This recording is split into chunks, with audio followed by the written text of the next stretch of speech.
Sveicināti, mani sauc Normans Lokenbaks, esmu mācību centra Latvijas konsulu valdes loceklis. Nodarbojamies šajā pieaugušo apmācības jomā jau 10 gadus. Esam viens no vadošajiem uzņēmumiem. Ideja radās tāda, ka 10 gadu jubilejā noteikti mēs paši saņemsim daudz dažādas dāvanas. Bet arī tas, kad visiem cilvēkiem ir saprotams, ka saņemt dāvanas tas ir viens, bet dāvāt kādam citam kaut ko, tas ir vēl lielāks prieks.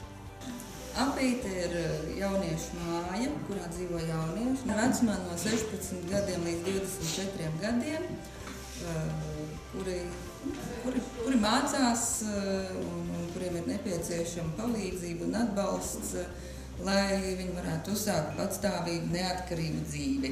Un tā viņu ikdiena ir kāda, mēs mēģinām viņiem iemācīt dažādas praktiskas lietas, kas noderēs.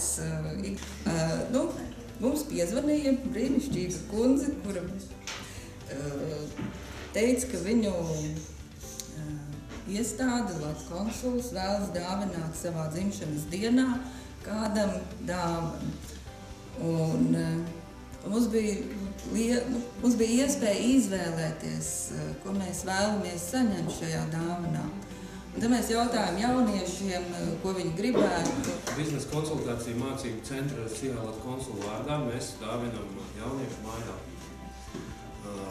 Tas ir ļoti noderīgs sadzīves priekšmets, kas mazgā veļu. Un kā papildinājums šai jaukajai lietai mēs jau papildinām ar savu darbu.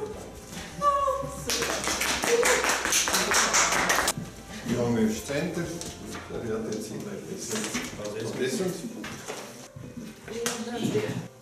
Vispirms es gribu no visas sirds pateikties, jo nebieži gadās cilvēki, kas kaut ko grib dāvināt citiem. Un tas patiesībā vienmēr kaut kā aizķer, bet tas ir domāts par daudziem cilvēkiem, un patiesībā tas ieguldījums ir diezgan, varbūt liekas, kas tas ir veļmašīna, bet tas ir nenovērtējami, jo tas ir,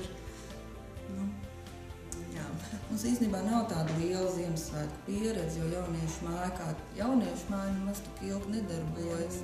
Iepirkt dažādus kārumus, gatavot Ziemassvētku tādus cienestus un kopīgi svinēt.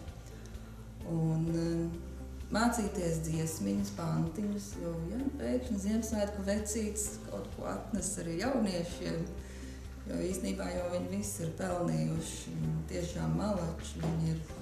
Es varētu stundām par ikvienu stāstīt, cik viņi ir forši un labi.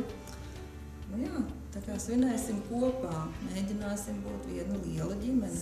Mēs mācāmies būt pateicīgi par to, ka citi mūs pamana, atcerās, un ko es novēlu turpināt ar saviem labajiem darbiem. Ziemassvētkos un adventas laikā es pats personīgi mēģinu dāvināt radiem un darbiniekiem saviem arī dažādas dāvanas.